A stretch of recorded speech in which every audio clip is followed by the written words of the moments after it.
It is fairly common in our worship circles to hear folks speaking about the centrality of worship.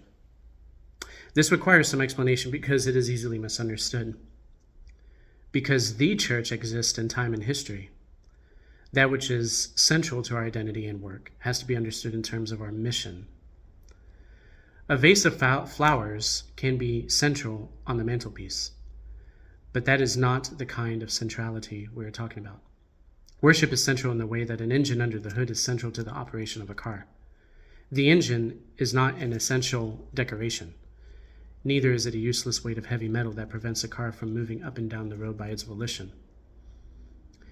The task, the mission given to the Church of Jesus, by Jesus, before he ascended into heaven at the right-hand throne of God, was the task of discipling the nations, and this was to consist of inaugurating them into that discipleship by the means of grace, which is baptism, and then to teach those disciples obedience to everything that Jesus taught us.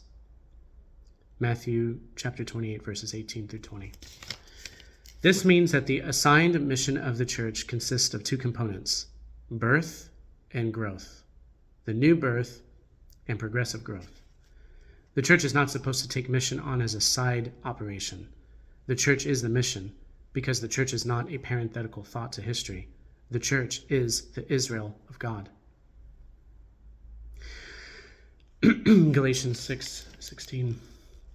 There are two basic ways to miss the point here. One is to abandon or minimize the task of worshiping the triune God on the Lord's Day in order to get out there to evangelize and influence the world in the name of Jesus. Whenever people think of task in a modern context, they think of work. That is not what we mean. That is not what we mean. This is like taking the engine out so that the car can go faster.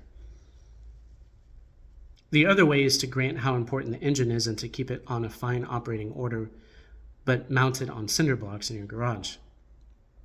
In the former error, the engine is not central as it should be. With the latter error, the engine is central, but the wrong kind of central. An engine that runs must be connected to the car, and a car without an engine is useless. The prophets envisioned the time of the New Covenant glory as a time when the worship of God was rightly ordered in every place.